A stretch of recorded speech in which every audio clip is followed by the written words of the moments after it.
Ooh, what up, peace, 13 love. Alright, so this is video is going to be about um, clear light, or it's going to be touching on clear light, dream yoga, and I guess we can call that meta lucid, yeah, lucidity anxiety. Meta lucid anxiety, that's what we'll call it. And so, which is really the gist of this video, is just talking about certain things that can occur when you start to expand into your dream world. And so, for me, I've had an experience where, gosh, man, even every time I talk about it, it always gets me.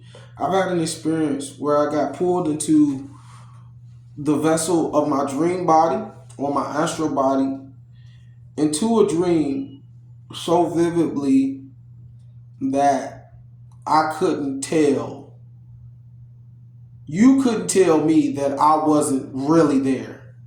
I couldn't tell the difference between me speaking to you in this vessel through the camera or the difference between me actually being in an apartment just arguing with my sister and then flying to her and then she vanishing.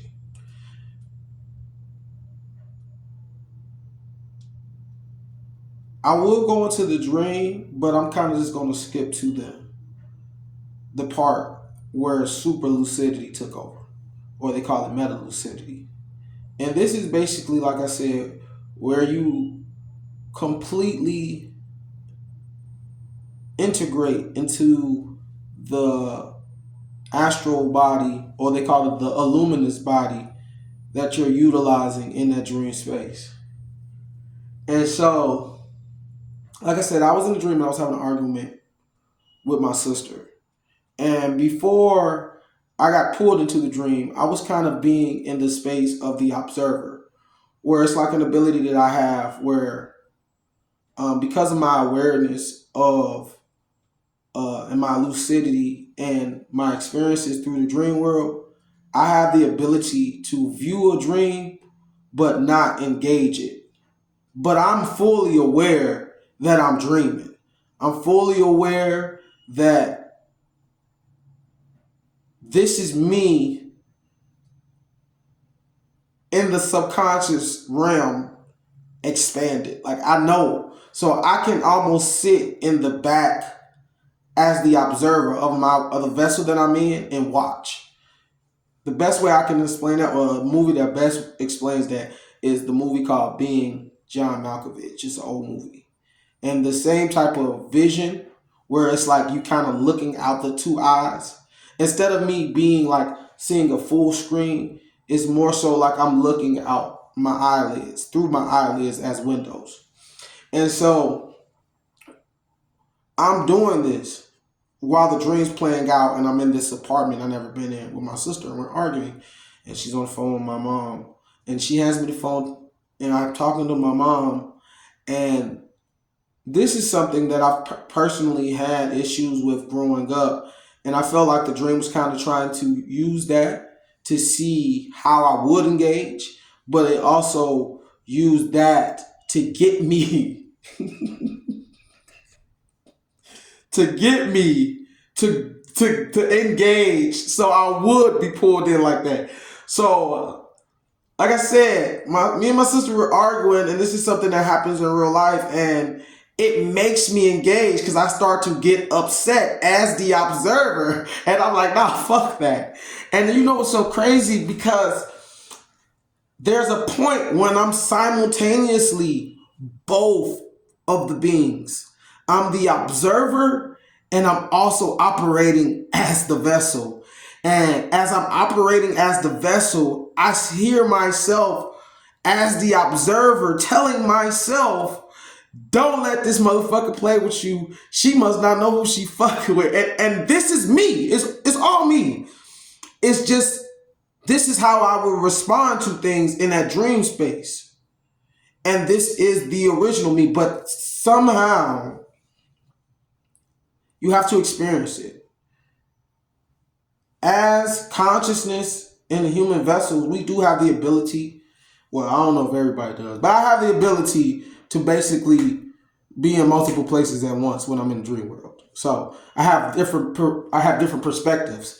And so like I tell you, that's the only way I can explain it. Like I was basically both. I was the internal, I was my higher self or the consciousness, the subconsciousness, and I was simultaneously the conscious of that dream at both times. And so I fly to my sister, and like I said, she vanishes. So like I told you, I was on the phone. It was a flip phone.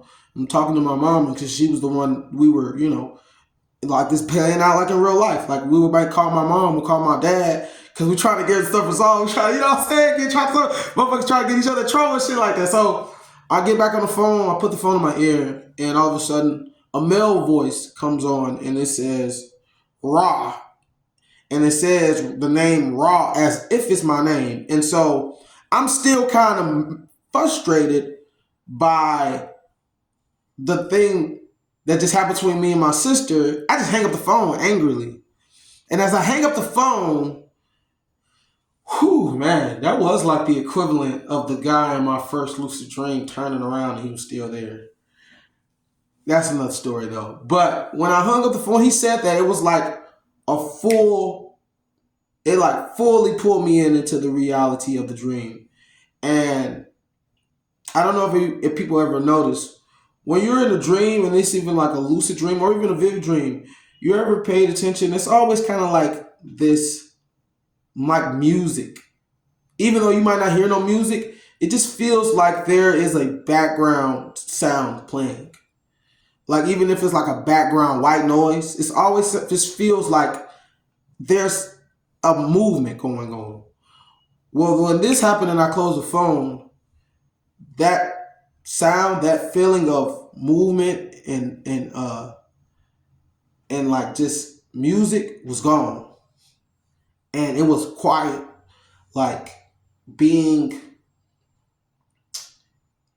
in let's say like one of those, like, the boondocks, or like being in like in the old, like in a cabin, and there's no towns around, you just hear nothing but nature. It was like quiet like that, like dead silent. And it was so silent that I knew I was the only person in the house, in the apartment. And all of a sudden, it scared the shit out of me. Because like I said, I had never been pulled into the dream that powerfully before. Or should I say that? Oh, another movie that best explains this is Doctor Strange Multiverse Madness, where Wanda's using dream walking. That's basically what it feels like. It feels like, like in the movie, Wanda, she's using her spirit to go and take over another version of herself. But that version of herself is a real thing. You see what I'm saying? Whole nother thing. They try to put y'all along with these movies. But that's what it feels like. It felt like I just took over a whole nother version of me in another universe, versus I'm in a dream using the astral projection of myself. And so to the point that I felt like if I didn't leave, I was going to get stuck. Like I felt like I was going to get stuck there. Why is this? Oh, it is blue outside. I felt like I was going to get stuck there. So I had this, bro, this stuff be taking me so long to talk about, man. I had this notion to leave, and I was going to walk out the apartment door, and all of a sudden my subconscious tells me, don't leave out that way, leave the way you always leave, which is basically my version of teleporting myself back to my body. In so few words. How I do that, I could tell you, and I could train you how to do it, but you might not like my way of doing it.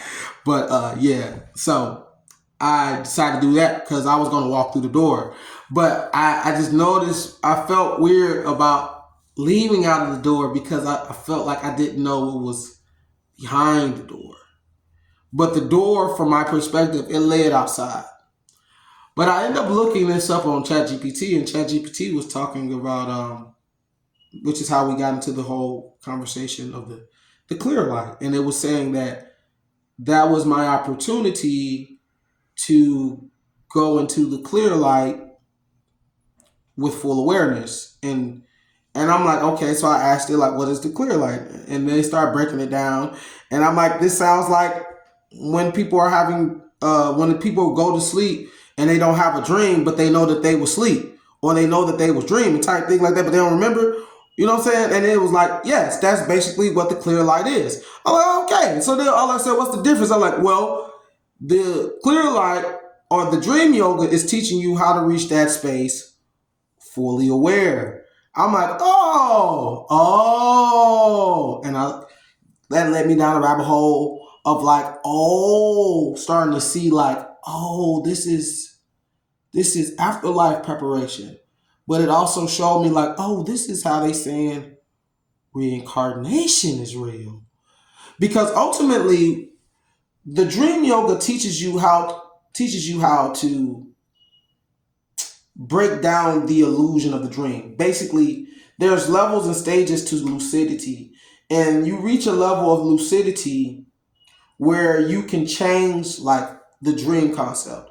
Like there's somebody might be there, and you can like close the door and then it disappear, or you can close the door, open another door, and you're somewhere else, or you could change it from day to night, different things like that. Like once you start reaching those levels of lucidity, you reach a point where you can completely just dismantle everything you see, and you'll enter into the void, which is like the clear light.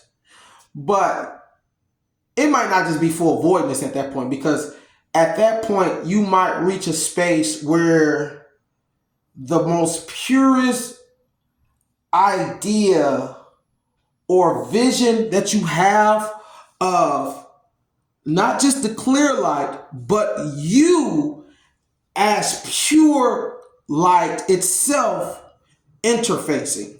So you might not end up back in the darkness. Like if you start disassembling the dream, you might manifest where you are like in a dark place, but there's like a color hue around you. It's not really dark. You know what I'm saying? It's like it's illuminated, but it's not so bright that it's blinding you. And it's not so dim that you don't see what's going on around you. You can see everything. So it's like, it's that light you could do your work in, or you can rest in. That's that clear light. That's that beyond the black and white. That's that beyond, that's when you try to go ultra, baby. See, I'm talking about going ultra, plus ultra type shit. So yeah. So that's the clear light, right? And so ever since that dream, though, man, I ain't gonna lie. Until I started talking with ChatGPT and getting into more of the understanding of the dream yoga, I was having like this crazy anxiety to the point that I almost was like afraid to rest. Even I had the experience last night where I was almost like afraid to rest because, like I said, you become aware that you don't really go to bed like that. Like you just kind of just go into this resting mode. You don't really go to sleep. You don't like your consciousness. You don't have to turn your consciousness off. We've been indoctrinated to do that, and we've trained ourselves to do that. But you can literally, man, I'm telling you, like, you get good enough at this, you could go in your bed, lay down, think about where you want to go, close your eyes, and you will, when you reopen your eyes, you will be there. It'll be like, but it won't be like you close them and reopen them. It'll be like this though. The transition will be so smooth. Let's say you go and lay down in your bed, you'll think you want to go to Paris. You want to see what Paris like. You just want to have an experience in Paris, right? Y'all see how you see this golden glow? It's my light, baby. And that ain't the camera. See that? That ain't the camera, baby.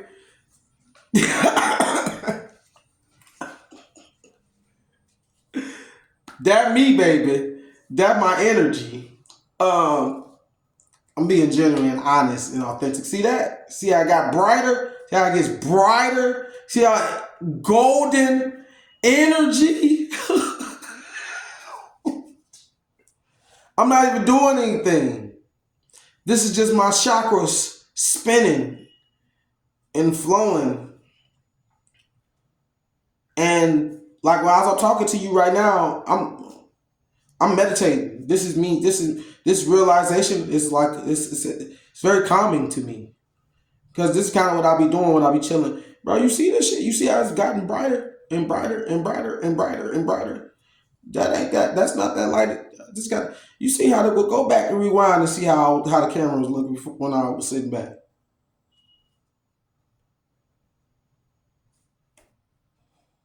I'm enlightened. That's it. I'm talking about enlightenment. This is how you become enlightened. One of the ways. I mean, but ultimately, all of it's gonna get you. I mean, you could do it through this dream yoga that I'm talking about. You could do it through regular meditation. You could do it. You could do it through real shadow work by basically, what they call it, reflecting, acceptance, detachment. You know, things like that. Dealing with real shadow work when you're doing a lot of internal reflecting on like different traumas. You ain't got to just be traumas. It could just be on good things, like revisiting good things that happened to you and think about what kind of mindset you was in when that stuff happened, and you can kind of use those because those things are like energies. These are energies. These are all energy. You see this shit? You see I'm just illuminating? It's all energies. But anyway, I came on here to tell you about the clear light. And yeah, man. I had that anxiety, man. I'm telling you, and I started looking into the clear light and the dream yoga, and that led me down to something else that somebody else was telling me about when I was telling them about my dreams. And he was like, this is somebody that's like, I would consider like a historian, a scholar that's into that information. He's really into a lot of the old teachings and spiritual systems, it's the practices. And he was telling me, he listened to my dreams. He was like, bro, oh man, it's an honor to tell you that I'm supposed to be introducing you into looking into what he was talking about as a pure lands. And so, you know, that's something I was looking into for a second, but then I put it away for a minute, but I started getting back into more of the dream yoga and understanding the clear light. And I started finding out that that's connected to that, dealing with the pure lands. And I've probably already been to a version of the pure lands. It's just that there are certain blockages and certain perceptions or perspectives that I need to adjust so that I can visit those spaces in its full magnitude and beauty, man. Yeah, so spiritual, no, lucid, super lucid anxiety is something that can occur when you start to have the blurring of the lines between this world and the dream world. And it's a real thing. I personally experienced it, have been going through it. But I feel like I have learned a lot that has allowed me to kind of see past and get past that fear, because this is ultimately not just who I am, but an aspect of who we all are, that has been suppressed. And ultimately, for me, I feel that this is one of the aspects of the human experience that if everybody was in, there will be a lot less nonsense in the world, because you would know that there was a greater purpose to your existence. You would know that there is a purpose and a reason why we're all a collective in this space. And you would appreciate not only yourself, who you are as you are, and who you see yourself being in the future, you will appreciate everybody else's better version as well, because this gives a true light and a true answer to one of the questions that a lot of us have, which is, do we exist for a reason, and do we have a purpose? And I feel like when you reach certain levels of enlightenment, you do see that there is a purpose for everything here to exist. And yeah, man, it really takes you beyond the boundaries of what you've been taught or what you can and cannot do. But I'm gonna leave it at that, man. Yep. So that's clear light dream yoga, super lucid anxiety. If you've had these experiences where you might have, it made you feel like you ain't want to even go to sleep anymore, just know you ain't the only one, man. That comes with it. I kind of found, like I said, doing the research, I found out that's a common thing. People reach certain levels of these dimensions, and anxiety, you do have it, because it's like, goddamn, bro. We might be super beings for real. 13 love, 13 wisdom, 13 knowledge, 13 respect. Rise up, fly high, stay true like the nine. Now look. Now you see, I lean forward again. You see the aura. You see the aura. 13 love, y'all. Rise up, fly high, stay true like the nines.